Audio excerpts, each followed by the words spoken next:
In Hollow Knight, when you enter the City of Tears for the first time, it's a moment that encapsulates everything that makes it so compelling. You descend through a building with striking architecture, details in the environment tell a story, and the sound of the constant rain and the somber yet hopeful music casts an atmosphere that makes you feel the significance of the city. From here, the world of Hallownest expands beyond anyone's expectations. This city is the beating heart of a world so full of wonder and adventure, and this is the moment where you get lost in all of it. Hollow Knight is a 2D Metroidvania, and today it's no secret that it's pretty good. It's the holy grail of indie games, the Dark Souls of platformers, a product of the sheer passion and will of 3 dudes in a basement. Hollow Knight is what you get when an immersive atmosphere, flawless gameplay, incredibly crafted exploration, level design, and world building are infused with the design philosophy of a Souls-like and a Metroidvania that all combined seamlessly to form what can only be described as perfection. Hollow Knight is a game you don't expect to consume your life so completely the way that it does, where every element is meticulously designed and flawlessly executed to work towards the singular vision of immersing you so effortlessly into this bleak and magical world.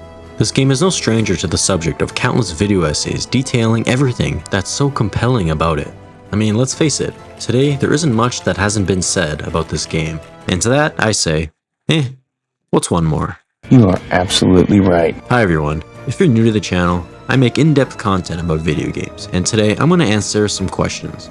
Questions like, what exactly is it about Hollow Knight that gets you so utterly lost in it? Which parts of this game make it so compelling, and why 8 years later do people still play it? The short answer is, well, all of it. But you're not here for the short answer, are you? So enough with the foreplay. Hollow Knight changes you, and here's how.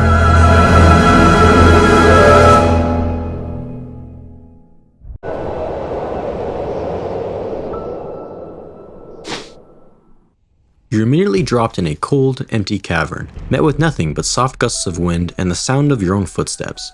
It's quiet, lonely, hollow even. Welcome to Hallownest. The opening hours of the game rely on your curiosity. You descend from Dirtmouth and enter the forgotten crossroads without direction or purpose. You have only your desire to explore and the limited moveset you start with to guide you. But that limited moveset is the foundation of this game's flawless mechanics. Hollow Knight's gameplay at its core is crisp, fluid, and precise, a trend that continues with every new mechanic, ability, and enemy introduced. But right now, you can walk, jump, attack, and heal. The jump has more depth than anyone might think at face value. It's pressure sensitive, you control how high you go based on how long you hold the input, and it's consistently genius in how it's utilized. Tight spaces with enemies or spikes above you require precise inputs. You have an impressive level of control here that directly translates to depth. Depth that extends to your basic attacks too. The Knight's Nail is fast, simple, and directional, but still requires timing because enemies are just as fast. While aiming left, right, and up with your nail is pretty straightforward, downward attacks are far more important than this game lets on because it's also a traversal mechanic. Hogo hopping your way over acid lakes and propelling yourself to heights you can't quite reach yet is a skill that takes timing and mastery to learn. But at this point in the game, the only other thing you can do is heal, and it's slow. Your soul meter determines how much health you get back and is filled by attacking enemies with your nail. With a slow startup, healing is a risk. Finding opportunities to do so in combat is something that you have to juggle between a boss's rapid moveset or in areas populated in nature, and this remains the case for the entire game. Gameplay in Hollow Knight is fast, and grows exponentially faster as you unlock more abilities, and throughout all of it, timing and precision remain vital. At its base, the Knight's moveset already shows signs of depth, mastery, and an impressive skill ceiling for only 4 basic inputs. You have an unprecedented level of control over your character's actions, and it feels undeniably crisp. Every hit is satisfying, and every movement precise. It's a mechanically flawless foundation for gameplay that only grows more complex as you progress throughout the game. But let's not get ahead of ourselves. Hollow Knight is first and foremost a Metroidvania, and it's a damn excellent one at that. Hallownest is a world made up of seamlessly interconnected paths and meticulously designed areas. One of the core staples that make up the foundation of any good Metroidvania is exploration. Duh. And in Hollow Knight's case, exploration is magical. You're constantly immersed in an atmosphere that's thicker than Sue Storm, and exploring each area is ripe with anticipation. With the amount of variety between biomes, the challenging nature of the game, and the seamless progression and level design weaved throughout, every checkpoint found is a relief. Every shortcut a godsend, and every discovery rewarding. In Hollow Knight, navigation is as much of a skill to master as platforming or combat is. Knowing where you are, what abilities give you access to where, and working your way through unexplored territory is vital. Entering each new biome echoes the initial Forgotten Crossroads experience as you charter unknown territory blind, without a map or any vessel to keep track of where you are or where you need to go, other than your own dysfunctional gamer brain, of course. Fuck am I? You feel blind until you hear Cornifer's cheerful murmuring and can finally purchase a map that isn't complete, and turns out to be less of a full layout of the area and more of a general outline of where you've been and where you need to go. And as you explore, your map doesn't update until you rest at a bench, ensuring you can't rely on it, which places you in the moment, forcing you to rely on your own instincts and navigational skills instead.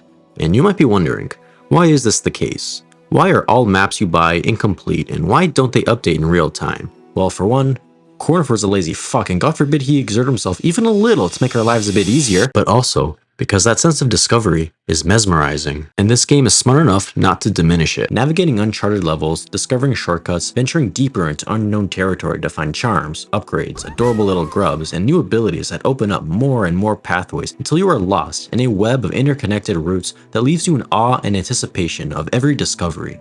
Exploration is a puzzle, and every piece just clicks. But what makes it this way? What instills that sense of wonder? What makes exploration feel so magical and satisfying? When you find Mantis Village at the bottom of the fungal waste, it feels like something you've just stumbled upon, and that's because it is. The village is nowhere to be found on Cornifer's outline of the map. It's so far below the path that's laid out for you, it feels accidental, when in reality, it's a necessary find to progress to the next area. The map is less of a guide pointing the way and more of a tool used to track your progress. It's up to you to fill it out and find every shortcut and bench along the way, and remember the areas that you can't access yet, or use a marker so you don't forget. Hollow Knight's level design is so good that exploration feels genuine, like you're exploring something that no one else has seen before. When I entered the ancient basin near the bottom of the map, I was drawn to follow the signs pointing right towards the palace, but was stopped by an area that's too high to access, so naturally I assumed I was here too early. But out of curiosity, I went left, over some spikes through a long series of tunnels filled with foul creatures and dangerous obstacles, until I made it back to the top, where a shortcut waited for me to unlock and a boss who kicked my ass so many times I lost count. But when I finally beat him, I ventured on, and to my surprise, the double jump was there waiting for me to unlock, and now I can explore the right side of the basin. Wow. This area and this formula as a whole works so well because it feels natural. Levels are designed in ways that don't seem manufactured or video gamey, for lack of a better word. What felt like a divergence to a side area or something off the beaten path turned out to house a key ability that I needed to go forward. It was unexpected, unpredictable, and that makes it exciting.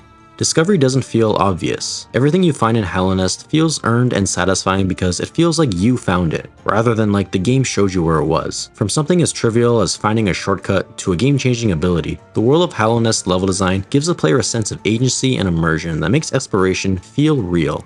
This is a Metroidvania, and a fucking excellent one at that. But let's pause for a second and revisit the moment that myself and so many others consider the moment that Hollow Knight hooks you.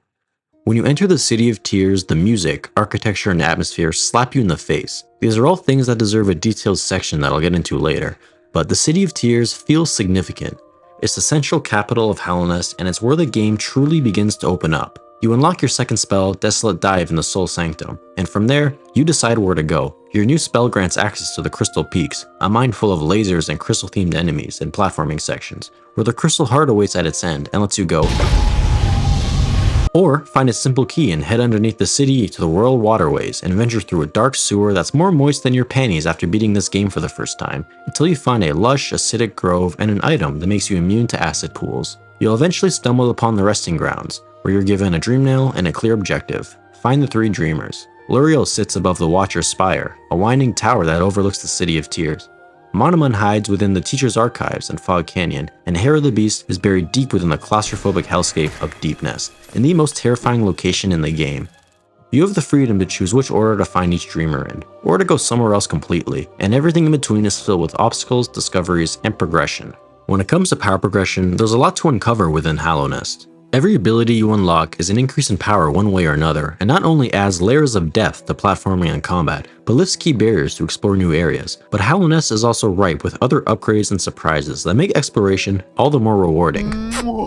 Mask shards and vessel fragments are littered throughout and upgrade your health and soul capacity. You can also upgrade your nail up to 4 times to increase its damage, but to do that you need pale ore, an incredibly rare resource scarcely littered around the world. There's also a number of dream bosses, enemies, and trees to find where you can collect essence and progress Seer's questline to upgrade your dream nail, which unlocks some game-changing abilities and a secret endgame area. And there's charms.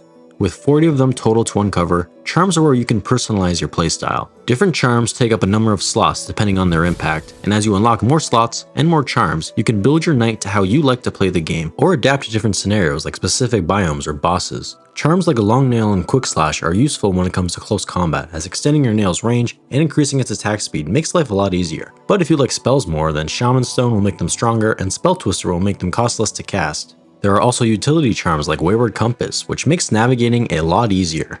You can also use Lifeblood charms to give yourself more health but lose the ability to regenerate it, or throw in Weaver's Song and Spider Minions will follow you around and aid in combat. Personalization in Hollow Knight goes farther than it ever needs to, and acts as more than a good enough incentive to explore every nook and cranny in Hallownest, as if you needed another reason to, because there are countless more secrets and surprises hidden in the most obscure of places. For how empty and alone Hollow Knight's atmosphere makes you feel, the world you explore is far from it. There are an absolute shitload of adorable, captive little grubs scattered around the map that are part of a side quest, and you better find them all because they are too fucking adorable to leave trapped in these jars. I mean, look at them. You're so cute. There are tons of secret bosses and obscurely hidden sub-areas like this key that you can find in the Queen's Gardens, which opens a door to Love Tower on the other side of the map, or in the resting grounds behind 3 back-to-back-to-back hidden breakable walls. An NPC gives you the most frustrating quest in the game. There's even an entire fucking beehive to explore that's hidden behind a very easily missable breakable wall in the Kingdom's Edge. There's an obscene level of detail that's coursing throughout Hallownest. Everywhere in this game is meant to be explored, and more often than not, you'll be rewarded because of it. Now, let's shift away from exploration and talk about how it's balanced. When traveling throughout a world in a video game, whether a Metroidvania, open world, or Souls-like, if getting from point A to point B is the goal, then what defines the experience is everything in between. How many checkpoints to place, how hard the challenge is, where you can fast travel, how unforgiving failure will be. Finding that sweet spot between engaging progress and tension and difficulty makes every checkpoint matter and every achievement satisfying. The first half of Dark Souls is a marvel of this concept. There's no fast travel for the first half of the game. Every time you leave Firelink Shrine, you embark on what feels like a journey. The farther you go, the heavier the risk weighs on you. Bonfires are scarce, but offer a rare semblance of comfort and safety. But even so, there's no easy path home. This is something that Hollow Knight has in common with Dark Souls. That tension, that feeling of risk as you descend deeper into the world, farther from safety. It's wonderfully balanced because of this game's difficulty combined with its level design. But the bigger the world, the more difficult this balance becomes. And Hallownest is big. Scratch that. It's massive. Okay, actually, it's fucking gargantuan. Look at this shit. This map is more expansive than the unsealed Epstein documents. Bill Clinton's on here. Getting from point A to point B in Hallownest requires planning, navigational prowess, and mechanical skill. The secret quest where you deliver the delicate flower from the resting grounds all the way to the Queen Gardens exacerbates this fact, as you have to make the trip without getting hit. There are multiple different routes you can take, and it's up to you to navigate throughout it and find the path of least resistance. And you can't use stag stations or dream gates either. And man, it's stressful. But in every other instance in the game, you can fast travel at stag stations, but they are sparsely scattered throughout the world so as to not eliminate that tension when navigating dangerous areas. But they still get you close enough to where you won't have to spend hours walking from Dirtmouth all the way to the Abyss, which would go well past the point of tedium. But everywhere in between, shortcuts and benches are there to provide relief. The challenging nature of the game makes finding them things that you actively seek out, and while most are easily found, others aren't, like this secret bench in Kingdom's Edge on the way to the second Hornet fight. You'll see signs pointing up towards the ceiling, which is actually breakable and has a bench above it, saving you from a very lengthy boss run back. This isn't a game where you can just pause your menu and teleport to safety in 2 clicks. I mean, you can once you unlock the Dream Gate, but that's late game and requires some setup to use.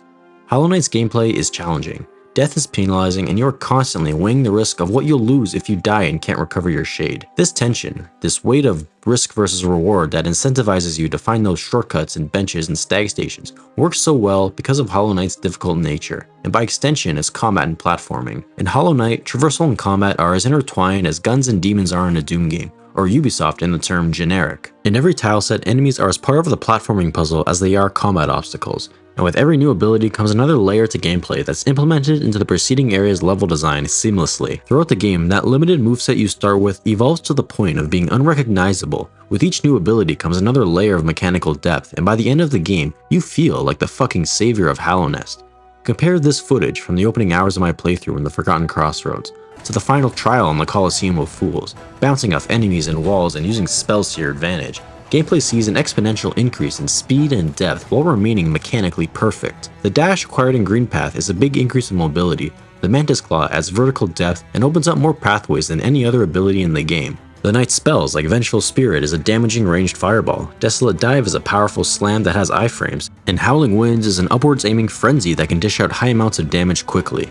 These spells cost soul to cast, trading good damage at a distance for the opportunity to heal. If you seek out the 3 nail masters found throughout different locations in the world, you can also learn 3 different charged nail attacks. Cyclone Spin, Great Slash, and Dash Slash take time to charge, but have good damage and range. However, I found these attacks only useful in niche scenarios due to their slow nature. The final ability you unlock is the Double Jump in the Ancient Basin, which adds even more verticality and mobility to the Knight's moveset. Each new skill is slowly drip-fed throughout the game in different areas. It's a gradual ramp up in depth that gives players time to adjust to new mechanics and learn to properly utilize them. But from here, Hollow Knight still isn't done because you can also find upgrades to all of your spells that completely transform how they can be used. Shade Soul is an upgrade to Vengeful Spirit and increases its damage, but also lets it pass through walls and obstacles. Descending Dark and Abyssal Shriek are direct upgrades in damage for Desolate Dive and Howling Winds, and the Shade Cloak gives your dash iframes, making dashing through enemies and their attacks a newfound possibility.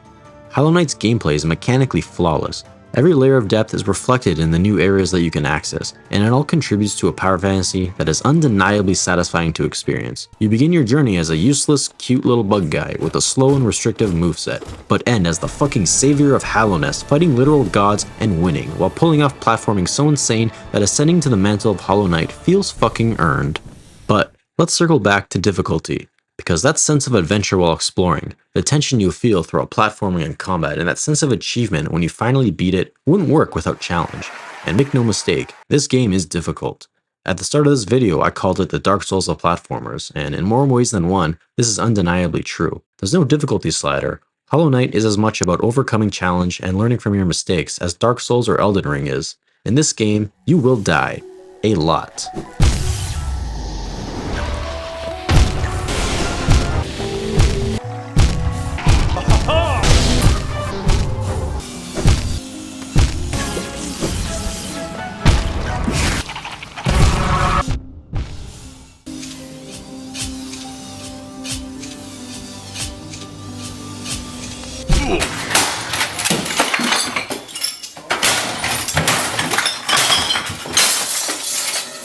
Platforming is just as difficult as the bosses and enemies you fight. The White Palace is one of the most difficult areas in the game, and you don't fight a single enemy. Well, except this guy. It's a gauntlet of platforming challenges that force you to understand and utilize every one of your movement abilities if you want to make it to the end. Hollow Knight leverages its flawless feeling mechanics to craft a level of challenge that doesn't ever feel unfair. With how much control you have over your character, and how fluid, precise, and consistent movement is, every death is on you one way or another, and that sense of euphoric victory when you finally make it through that section or kill that boss is only rivaled by the likes of FromSoft's Souls games. But speaking of bosses, Hollow Knight's boss design is immaculate. There are 47 total boss fights in the game, and all of them are good. Each fight is a rhythm of complex movesets and attack patterns that you have to learn to dodge and counter through every mistake. The best fights in the game begin with you unable to land even a single hit, but through every death, you learn. You try again and again, understanding more about how to dodge each attack pattern, when to deal damage, what windows you have to heal, and each time you fail, you get better until you have this shit so locked down you feel unstoppable when you finally win. While mileage may certainly vary here, there isn't a single boss I can think of that feels unfair. There was never an instance where I didn't understand why I took damage. Every death is on you, one way or another, and it's up to you to learn from it. The Watcher Knights does have a hint of bullshit though. The first bosses you'll encounter are the Gruzmother and the False Knight in Forgotten Crossroads, and they're pretty easy all things considered. But the real first challenge you'll face is Hornet in Green Path. Her agile moveset feels unpredictable and evasive until you learn to properly dodge her attacks. And you don't have any movement abilities besides the jump at this point, which makes positioning and timing all the more important throughout this fight. Bosses grow faster and more complex as you unlock new abilities and are designed precisely to the skills you have available. You can fight Hornet again in Kingdom's Edge, and she is much faster and has new attacks that compensate for the wider range of abilities that you have available at this point in the game. Trader Mantis is also a great example of this. You need the Shade Cloak to access the fight, and his attacks are designed with that ability in mind. But after Hornet's first fight, if you're like me, then you saw this message in Mantis Village and got the fuck out of there and fought the Soul Master next. And this fight brings back that classic flabbergasted feeling of spending hours trying to learn his attacks until you finally, just barely, make it through, only for a second phase to start and rip your asshole apart all over again. The fight itself against Soul Master is one of my favorites in the game. His moveset is well telegraphed, and learning the right movements to dodge and the right times to attack him for both phases are incredibly satisfying. But what defines this fight for me, and not necessarily in a good way, is the run back. Hollow Knight is no stranger to punishing runbacks, and the Soul Master is probably the worst of them all. You have to make it through the majority of the Soul Sanctum, which is filled with floating fucking wizard bugs who lob homing fireballs at you in tight hallways, and even with every possible shortcut unlocked, it's still a trek that leaves you more often than not starting the fight with less than full health. Is this a frustrating amplification of difficulty that does more harm than good? Maybe. Or is it part of that classic Souls-like charm, a necessary evil that heightens the euphoric victory you feel once you do overcome the challenge? There are arguments for both sides, but where the boss fights themselves are concerned, Soul Master is excellent. But there is no fight that characterizes the genius of this game's boss design more than the Mantis Lords. The Mantis Lords are widely considered the best fight in the game, and for good reason. Their attacks are well telegraphed and fast, and their first phase does an incredible job of beating your ass a few times until you get the patterns down, only for the second phase to make you fight the remaining two at the same time, upping the challenge without increasing the complexity. This fight has a rhythm that shows you the steps in its first phase and tests your mastery over them in its second. It's a dance of positioning and precision, with attack patterns so memorable, I had no trouble recalling every exact movement when I faced them again in Godhome, over 40 hours later. There are a lot more bosses I could talk about at length in this game. Broken Vessel gave me a run for his money, Dung Defender is hilarious, the Hollow Knight and the Radiance are absolutely worthy opponents for the game's final fight, and the dream versions of most main bosses dial each of those fights up to 11. But the Mantis Lords are still the best example of the best parts of Hollow Knight's boss design.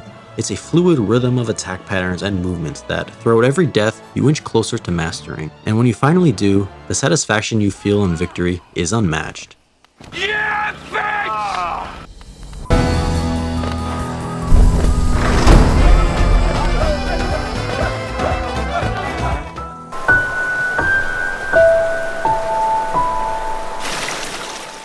Writing the script for this video has been a challenge almost as gruesome as fighting Radiance.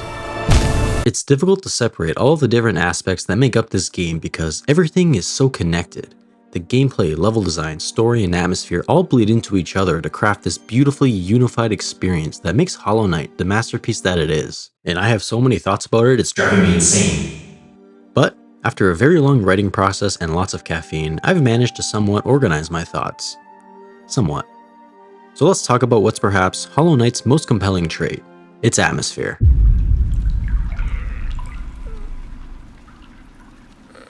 Hallownest is a world gone hollow. Like Lordran to Dark Souls, you spend the game exploring the ruins of a fallen kingdom. When you jump from the peak of King's Pass and land on the ground below, you're met with quiet. The only noise you hear is the soft breeze blowing in the background and the sound of your own footsteps until you approach Dirtmouth. And as a soft, somber piano tune plays, you find civilization, only it's as empty as the caverns of King's Pass.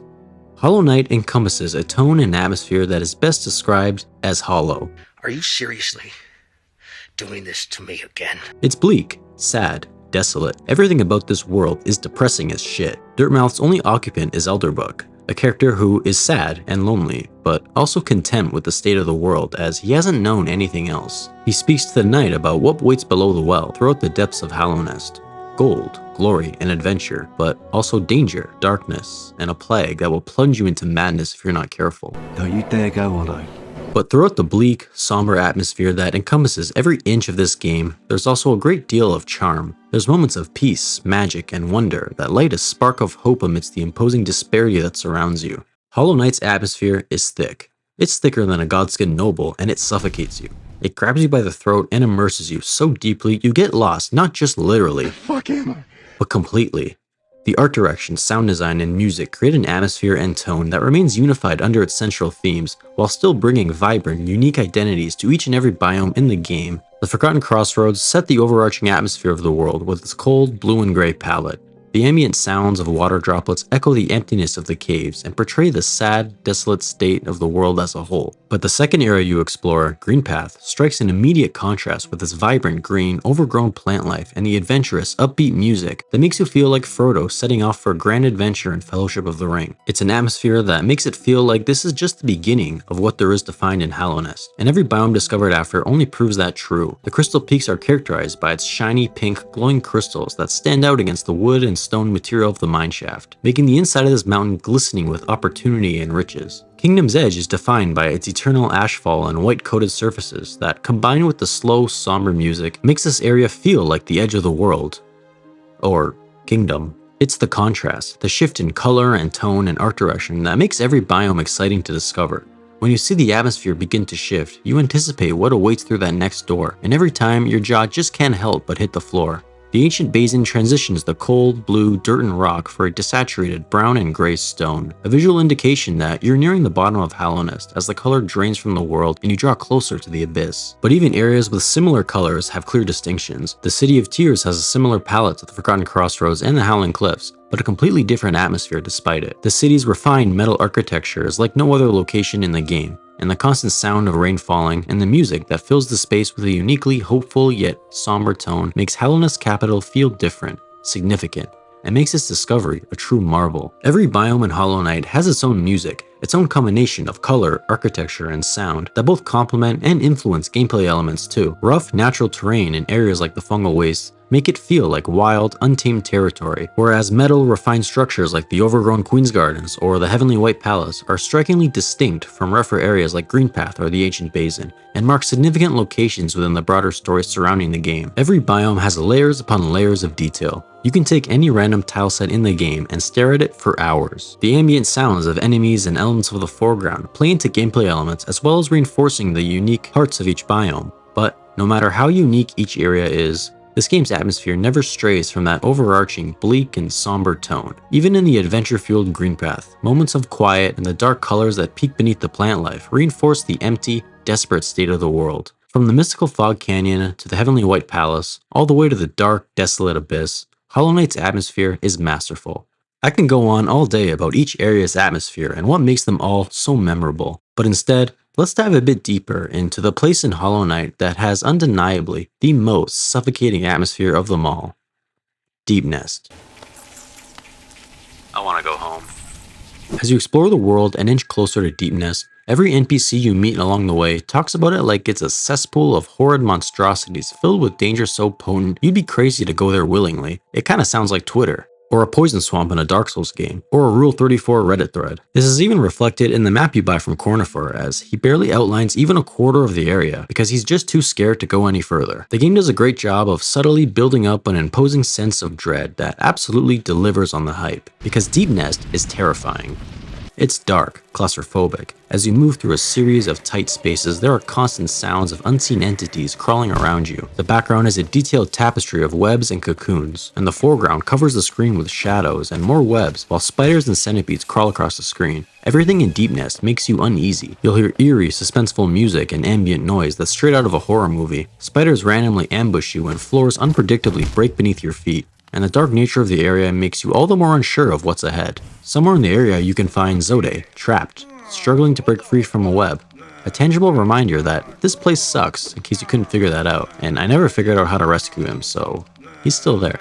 There's also a moment where you see another you wandering below you, and when you follow him through a long series of winding tunnels to an open cave filled with strung up corpses of other vessels, he morphs into a giant spider who just lured you into his lair like prey. Jesus Christ, I'm out of here. But when you finally make it through the dark and claustrophobic tunnels to Distant Village, you find safety, a bench and several occupants of the village telling you that you're safe. You can rest now. Oh man, finally. Wait, hold on a second here. Wait! No! Wait. Oh god, not again! Deep Nest is this game's atmosphere at its most terrifying. Everything within is designed to instill fear and misery, and it absolutely works. It's a perfect combination of sound design, art direction, music, level design, and gameplay elements that fills you with tension. Hollow Knight's atmosphere is everything. It's rich in variety. Every biome is instantly recognizable while remaining consistent within the overarching tone. It's perhaps the single most defining aspect of what makes this game so enchanting. But Hollow Knight's atmosphere and the rest of the game is also complemented by its story and world building. Hallownest is a world in ruins. By this point in the video, I've already made what's probably one too many Dark Souls comparisons. Team Cherry have gone on record stating that Dark Souls, or Souls-likes in general, were never an inspiration when making Hollow Knight. Which is crazy, because everything that's defined the success of FromSoft's Souls games is captured here perfectly. The interconnected world, the satisfaction in overcoming adversity, the rich mountains of lore delivered subtly through the environment and gameplay. Hollow Knight is one of the only games I've ever played that's managed to capture those Souls-like elements with a level of quality that's on par with FromSoft's work, and its story and world building is no exception. The City of Tears is perhaps the most iconic location in the game, and for good reason. Its atmosphere is perfect, and it's the point where the game truly embraces its non-linear map design. But why is it raining in an underground city? This is a question that Quirrell asks you when you speak with him, and only hours later, when you reach the resting grounds above and find the vast blue lake that sits atop the city, do you learn the answer. The beating heart of Hallownest is the perfect example of Hollow Knight's excellent environmental storytelling. The city is divided into two halves, which is no doubt a product of its Metroidvania level design, but there's also a story-based reason that shows us that even bugs can't escape the unyielding fist of capitalism. There's a power distance between the lower-class slum bugs on the left who are closed off from the upper-class wealthy bugs on the right. The two halves of the city are also visually distinct, with the purple and red illustrious interiors of the right, conveying the disparity between the classes, along with gameplay elements too. The right side of the city has more equipped enemies, more geocaches defined, and more remnants of upper-class commodities like a pleasure house, or a big golden bug with an absurd amount of geo. The city is packed with secrets and lore bits that together build the tragic story of how desperate things got here as the city collapsed under the infection. Hollow Knight's story is driven entirely by the environment and the characters you meet along the way. As you explore, every detail is a piece of the puzzle that not only tells a story, but makes the world feel alive and real. Like everything you find in the game has, or once had, a purpose. You play as the Knight, a vessel with no memory of Hallownest or its history, which immediately places you, the player, directly in his shoes. You quickly learn that the main catalyst that led to the ruined state of the kingdom was an infection that takes the minds and memories of its victims, reducing them to mindless husks that left Hallownest a shell of its former self. The Pale King is the ancient worm who created Hallownest and gave all the bugs free will. Free will that created a fleshed out kingdom complete with different factions, conflicts, political views, and religious figures that adds layers of history to the world as you explore it. The Mantis tribe resides in Mantis Village and are a proud group of warriors that respect strength and valor. The Moth tribe are in tune with the dream world and worship an old god called the Radiance, because, you know, light. It's so beautiful! The spiders live in Deep Nest and aren't huge fans of the Pale King as they do everything they can to fuck his shit up, like destroying this tramway he built, or still to this day, tying up and murdering everything that enters Deep Nest. The bees are a colony untouched by the infection since they fucked off, built a wall, and didn't want nothing to do with anyone, which I respect. Every location has its own lore and backstory surrounding it that also connects to the larger world, and it's incredibly consistent with details in gameplay too, like how the Mantis tribe was fractured when a traitor segment of the village betrayed their people and fled to the Queen's Gardens, where today they still reside, but unlike their former tribe, they've been taken by the infection in a dark twist of karma. But even smaller details go a long way into immersing you.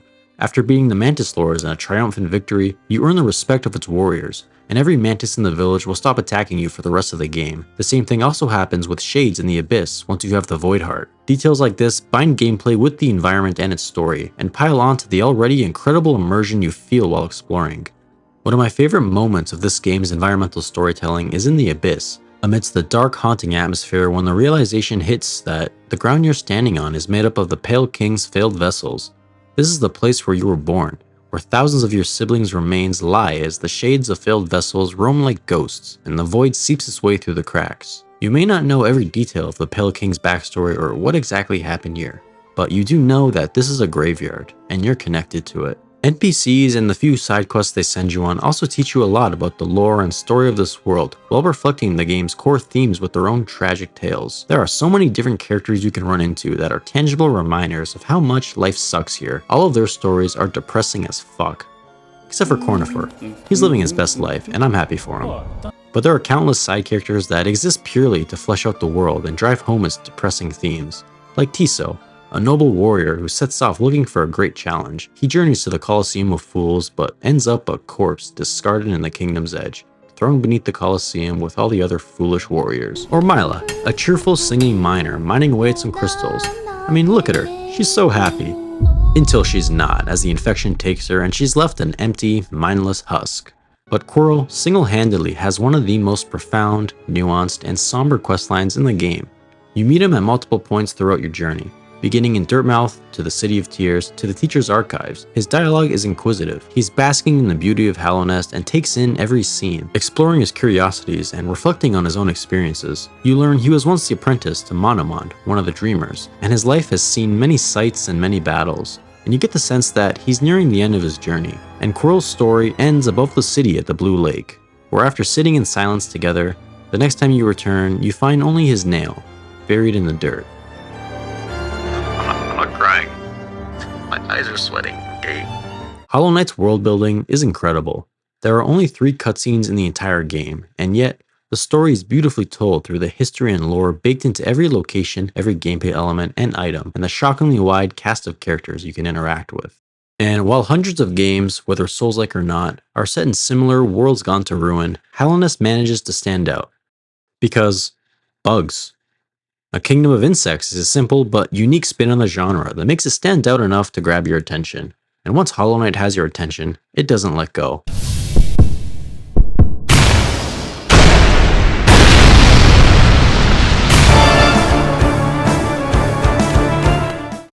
Hollow Knight is a big game, and throughout its lifecycle, 4 free DLCs were added post-launch, making it even bigger, adding a mix of updates and improvements to the base game, along with entirely new locations and questlines that are all integrated into the game seamlessly. But some of this game's side content, whether DLC or not, is entirely optional, but feels absolutely necessary to experience because of the pure spectacle, unique gameplay, and level of challenge that each offer that's unlike anything else in the game. These areas exist not only to flesh out this game's mechanics and world, but are each the individual culmination of the combat, platforming, world building, and boss design that's developed so well throughout the game, and they are some of the most iconic and memorable parts because of it.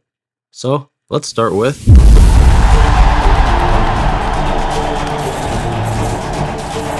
the Colosseum of Fools sits at the peak of Kingdom's Edge, and if you've ever wondered what a crossover between Gladiator and A Bug's Life would look like, well, probably something like this.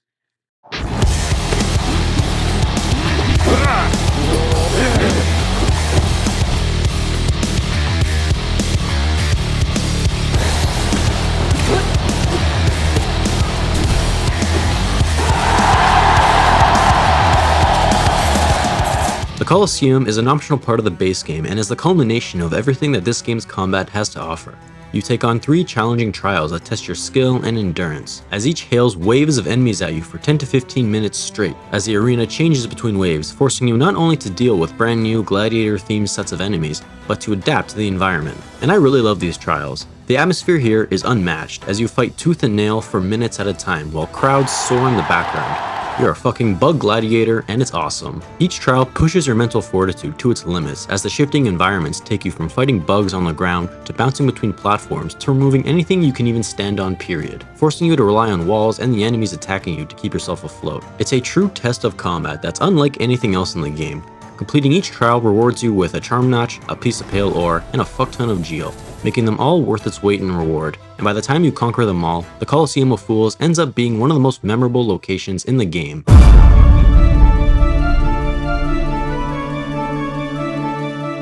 The Grimme Troop is the first DLC that feels like a proper expansion to the base game, adding an entirely new questline complete with new characters, enemies, and bosses, and it captures this game's story and quest design at its peak. When you find this red nightmare lantern hidden within the Howling Cliffs, the Grimme Troop will appear in Dirtmouth and you can begin the quest. The troop is a vampiric, otherworldly circus that brings an atmosphere unlike anything else in the game. The vibrant red and black color palette and the organ-infused orchestra sets the tone and is just cool as shit. The quest boils down to equipping a charm that gives you this cute little Grimme companion, and you have to track down and kill a bunch of Grimme's followers throughout the world, and collect their flames in batches of 3 until you can complete Grimme's ritual. The lore surrounding this quest is dark and interesting, and the quest culminates in one of the best boss fights in the game. Each of Grimme's attacks are fast, but are clearly telegraphed once you learn the rhythm to dodging them. But once you have managed to beat him, after hunting down 3 more flames, you have the choice between going back to the lantern and banishing Grimme for good, or returning to the tent and facing bigger, faster, stronger. The Nightmare King is an even tougher challenge with new attacks and changes to all of his existing ones that alter the way you dodge them. This fight forces you to unlearn everything that Grimme's first fight taught you, and you have to adapt to the increase in speed and damage, and the music and atmosphere to this fight is just... and he feels twice as victorious to finally beat. The Grimme Troop brings one of the most interesting quests in the game with an entirely different atmosphere that also happens to house 2 of the best boss fights in the game. It's the perfect illustration of Hollow Knight's atmosphere and story elements, and it's this sort of quest design that I hope to see more of in Silksong.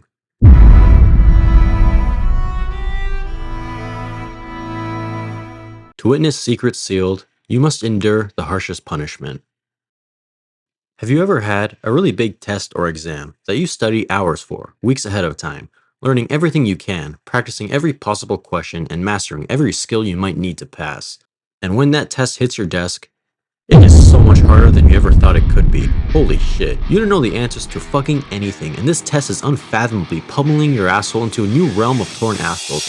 Yeah, that's kind of what the Path of Pain is like. In the White Palace, there is a super duper ultra secret breakable wall right here that takes you to the most harrowing, difficult, and absurdly complicated series of platforming challenges in the game. It's an absolute gauntlet of mechanical skill that makes the rest of the White Palace look like a McDonald's play place. Throughout each section on the Path of Pain, there are a few shortcuts to unlock, and between every section there's an infinite soul statue, so it's pretty hard to die unless it's in this one section that doesn't have one.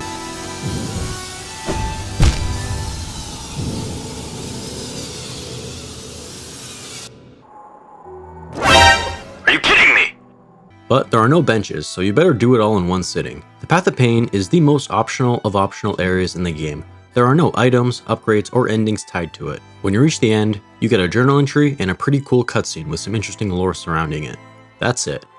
And that's what I like about it so much. It's a rite of passage that purely exists for its challenge, so you can say, yeah, I beat the Path of Pain. What the fuck did you do last night? It's the ultimate test of mastery over the mechanically flawless platforming that makes Hollow Knight so enjoyable, and it's incredibly iconic because of it.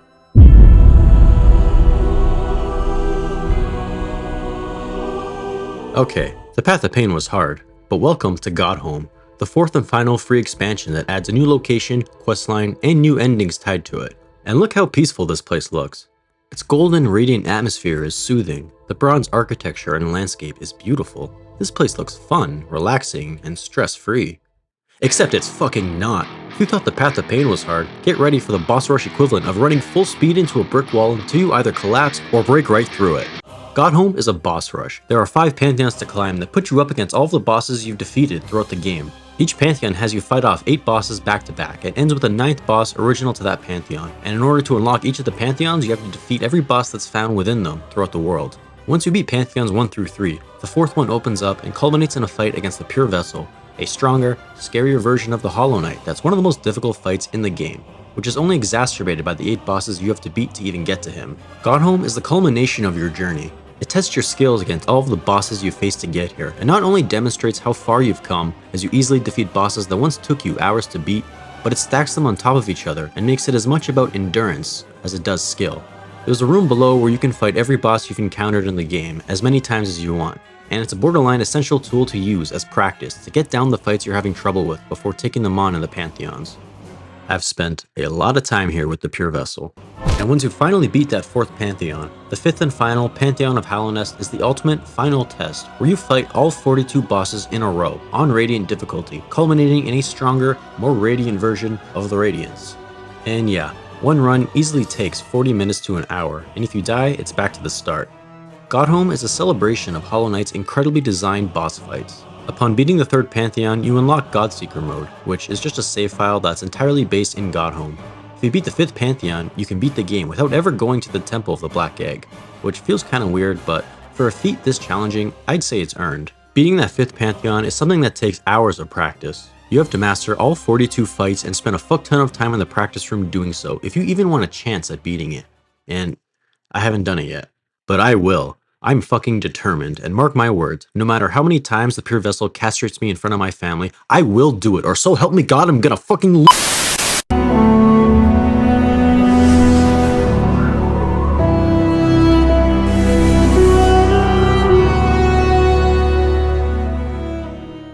Sitting by the blue lake next to Coral is a moment of reflection. As you take in the quiet, peaceful atmosphere, you have a moment to think about everything you've achieved, the marvels you've discovered, the challenges you've overcome, and the road still left ahead. Whether you've climbed the Pantheon of Hallownest and embraced the void, or found your way to the White Palace and crafted the Void Heart, or just beelined it straight to the Hollow Knight after finding all the dreamers, by the end of your journey, you feel fulfilled. Not because the ending was satisfying, but because your journey was transformative. From your humble beginnings, aimlessly wandering the forgotten crossroads, you've traveled, navigated your way through trials and tribulations, unlocked new abilities, and harnessed your skills. You've watched this game's depth and the layers of nuance and immersion unravel before your eyes with every discovery. You've witnessed how masterfully exploration is fused with atmosphere, story, and gameplay that combine to create one of the most immersive, complex, and surprising games you've ever played. I didn't know what to expect from this game before playing it, and by the end, I wasn't sure if I'd experience something like it again. I didn't expect a $20 indie game to consume my life so completely the way that it did. And hopefully, by now, you understand how Hollow Knight changes you. Anyways, thanks for watching. If you enjoyed the video and made it this far, wow, I'm impressed. If you want more videos like this, consider hitting that like button and subscribing. Before I come to your for real this time, thanks for watching. I'm Jay and I'm done talking. When the fuck is Silksong coming out?